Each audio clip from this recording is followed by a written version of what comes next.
Okay, hi everybody. I'm Christine Mattis, the owner and founder of the Mattis Law Group.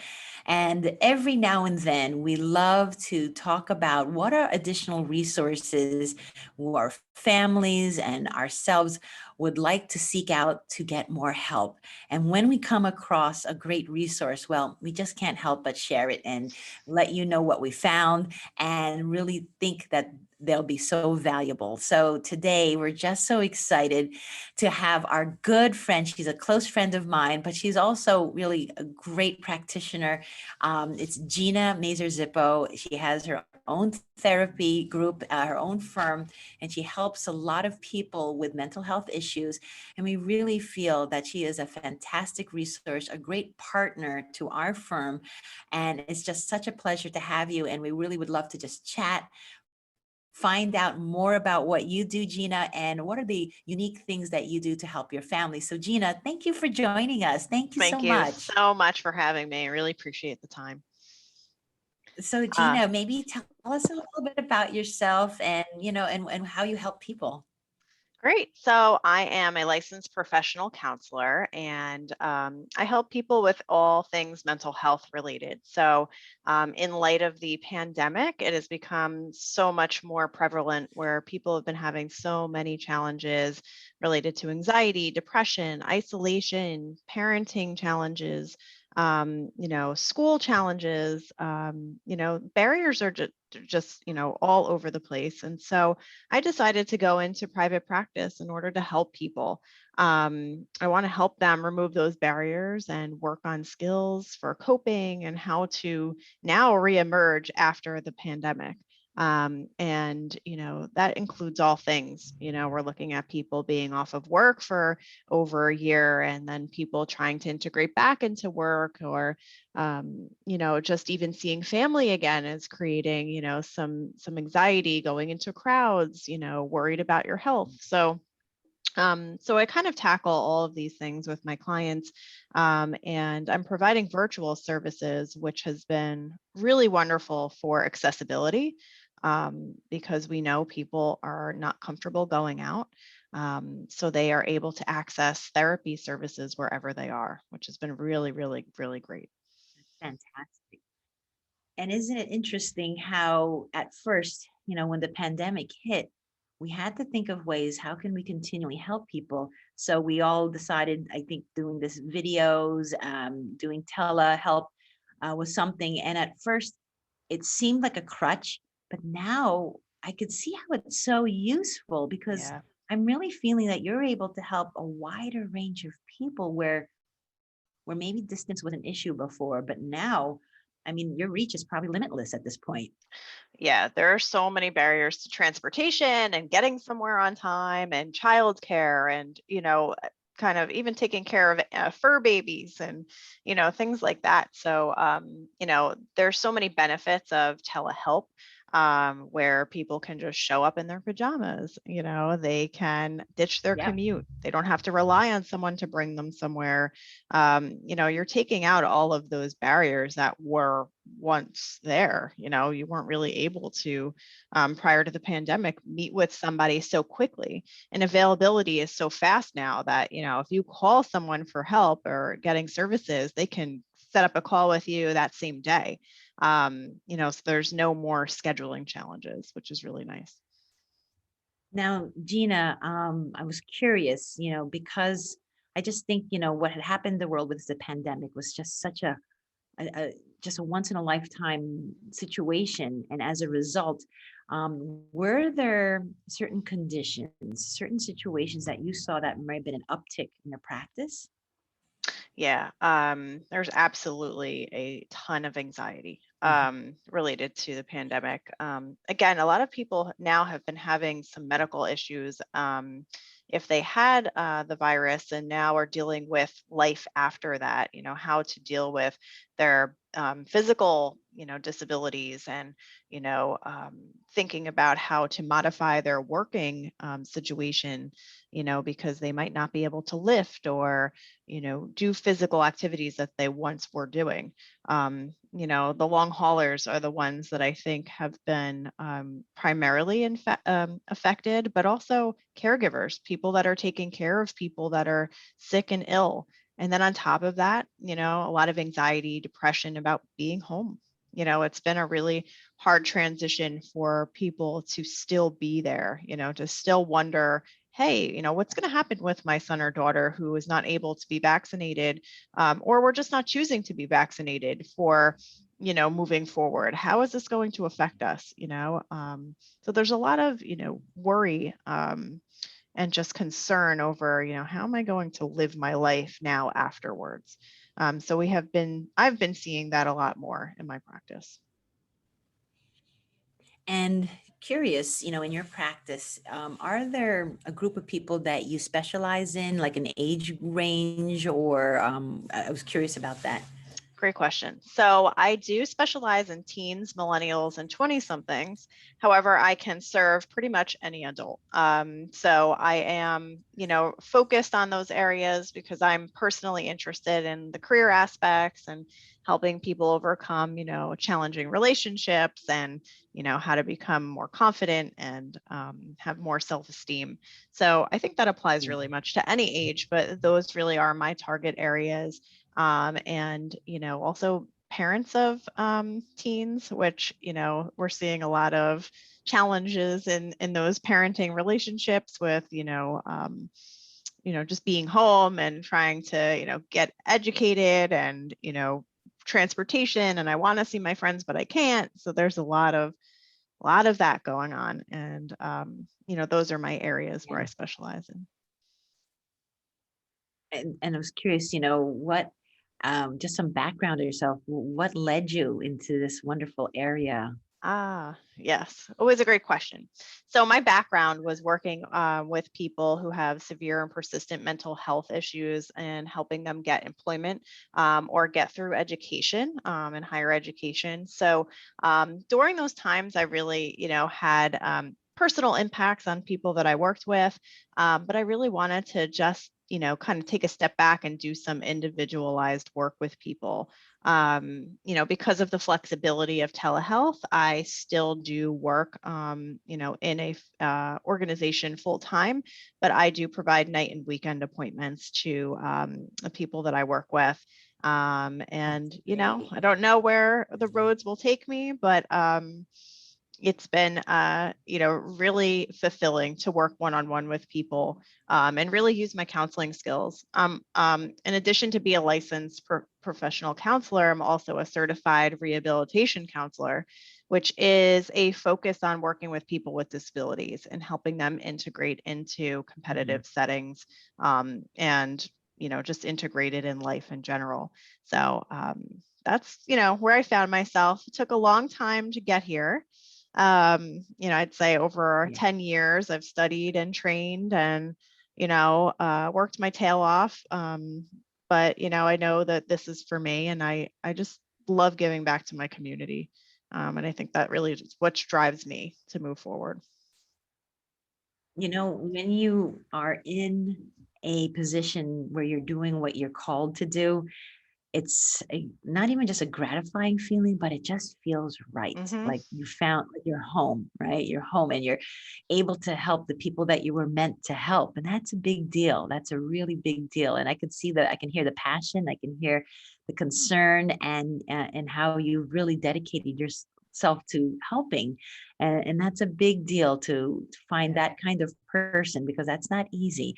I mean, in general, Gina, if someone is seeking help, mental health professionals, how do they actually try to find help? Like what would they have done even before COVID? I'm curious. What were some traditional resources? Great question. So, a lot of people are recommended to go to counseling services based on doctor evaluations. If you happen to have a physical or a medical challenge, usually doctors would make those referrals, and it might spark the light in someone to say, you know what, maybe they're right. Maybe I do need help. But then there's people that are really insightful and know that there is a barrier to some, relationships or a career or, just life in general, and they just can't get past it. So, a good resource to finding therapists and counselors is on Psychology Today. It is a website that is, geared towards helping you kind of search through who is your good match, someone that you feel like you might connect with. And so I am on the website for Psychology Today. And, a part of my description is, hey, do we connect? Can we connect? Because if you can't find a connection with a counselor, then, and research just, really backs it up to say that, it's probably not going to work out in your best interests. Because if you're not feeling like you can be authentic and honest and use humor or colorful language, then it's really just not something that, is going to take you further than where you are. So for me, when I describe myself, it's, hey, let's find that connection. Let's set up a time to talk and see if we have the click. And if not, definitely I can make some references and resources to other people. But, it is very important that both parties are really comfortable. I think that is very important to point out, Gina, because for people who may not have taken up to find help, and then say it doesn't work because they don't click, they have to keep trying, right? There's a fit somewhere. That's what I'm hearing you're saying, because you're right. Everyone's different. So sometimes you do have to try out or visit with a few professionals to feel the one that you really Yeah. click with. And I never thought about that, because I've seen, some issues that we've heard families say they tried and it didn't work. So I think some words of encouragement is that perhaps let's try again, because that might not have been the great fit. And that's for anything, isn't it? I mean, when you are in the industry of helping, it's all based upon relationship, based upon trust.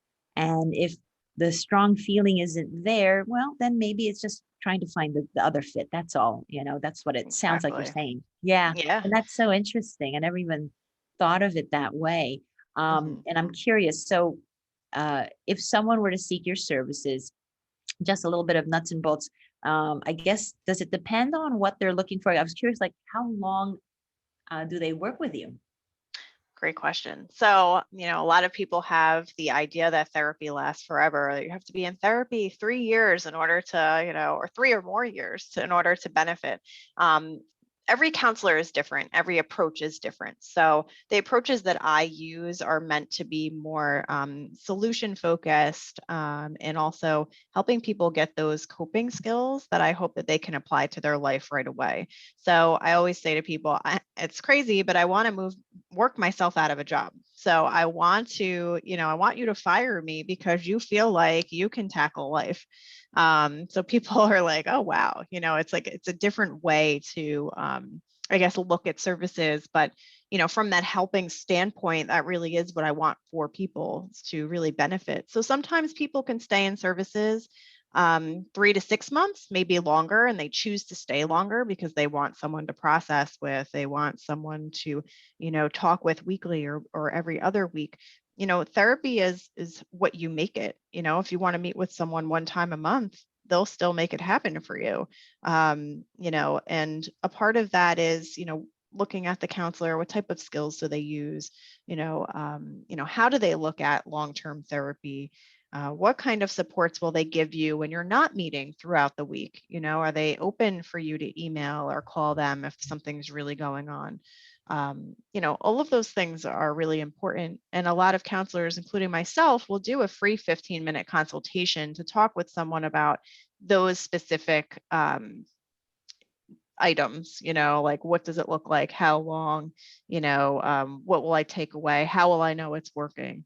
So that helps people make their decision as well. Oh, and that's a great point too, because of looking at what other additional resources to help with whatever the issues could be.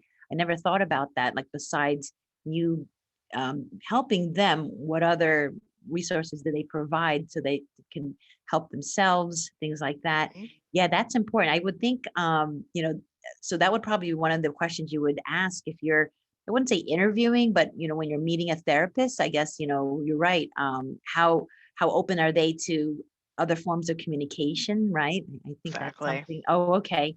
Hmm. I was curious, what are some popular objections that people might have when they may resist getting help? I was curious if you run into those, and what maybe some solutions that you might be able to provide to them, knowing that they should perhaps get more help.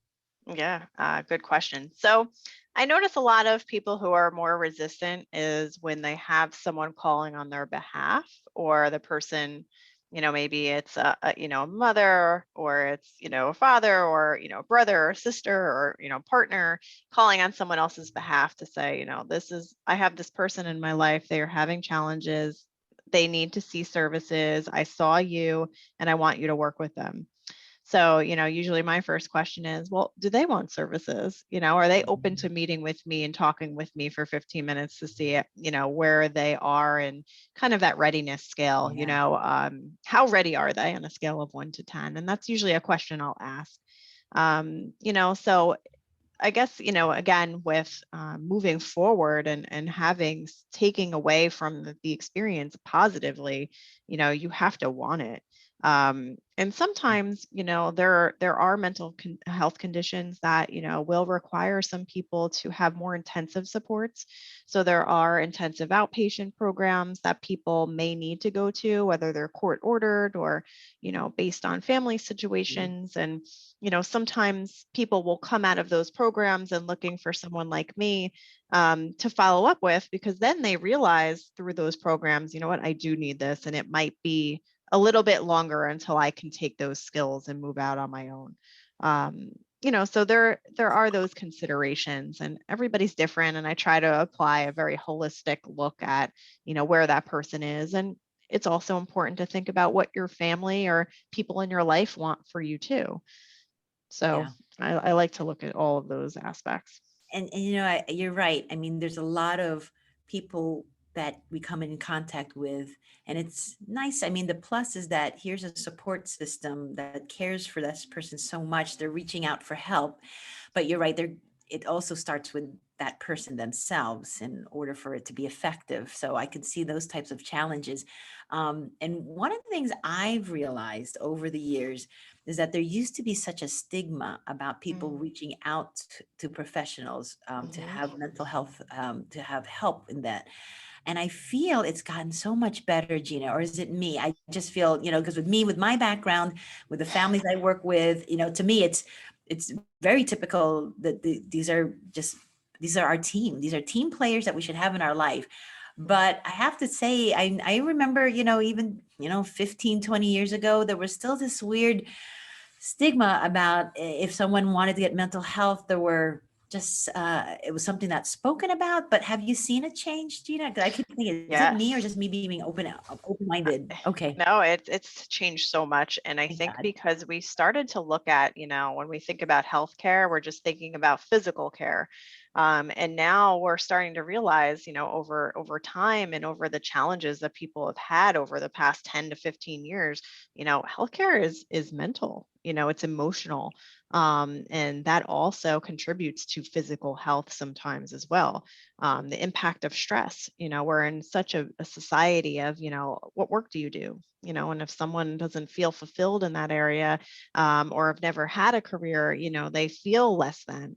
And so, over time, we're seeing too that our generations are changing where like, it's okay to ask for help. We're kind of breaking down the barriers of gender Right. and, sexual orientation and acceptance of people with differences. And it's so important.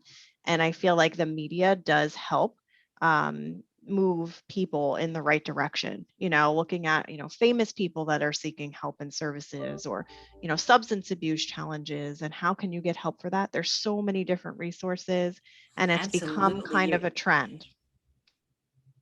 Yeah, and you're right. As much as sometimes media can do harm Mhm. or be misleading, I do feel that now there seems to be a turn where there were certain celebrities where people would just looked down upon because of certain issues they would have. Now, I think people are looking at them more in a caring attitude, a more concerning attitude, and perhaps looking back saying like, wow, look how we were different then, and how shameful it was when they Yes. weren't, when they were really asking for help and people were belittling that whole situation. And I could think of a couple of celebrities that are focuses on documentaries that I'm Mhm. fascinated with. But yeah, Right. so I really, really love the idea of how things have evolved. And I know there's still much more to do, because I think there are things that have happened in the news where we hear of awful situations. And it does now occur to me thinking like, I think there was a mental health situation, a breakdown where Mhm. someone wasn't getting the help they needed, and now awful things have just spiraled out of control. So we Yeah. really thank you, Gina, for everything you've done and everything you continue to do to help families. So lastly, Gina, how can people get in touch with you? How can they seek out your services? Thank you so much for having me. The best way to contact me, you can call me, you can email me. My phone number is 732-201-4313, or you can email gzmtherapy@gmail.com, or you can also just Google me. I have a lot of information on Google, and that's Gina Zippo, like the lighter, Mazur, Mazur. And you'll find all contact, all of my pages, so that you can look and see if we're the right fit. And also, if you're an Instagrammer, Facebook person, I'm also on there at GZM Therapy. So, Christine, thank you so much for having me. Oh, our pleasure. We really loved having you. It was so informative, really educated. There's a lot. I know we can go on and on because there's so much Yes. more things I would ask you about, but at least I think this was such a valuable time for us to share, to find out what you do, how you help people. And again, everyone, I really encourage everyone to please seek out Gina. She's a wealth of information. She has so much experience. There's so much that she could do to help you, your family, educate, and give you just great resources. So Gina, again, thank you so much for your Thank you, time. Christine. Really appreciate everything. And again, everyone, thanks for spending time with us to learn about Gina and what she can do. And again, until next time, again, I'm Christine Mattis of the Mattis Law Group, and thanks for tuning in.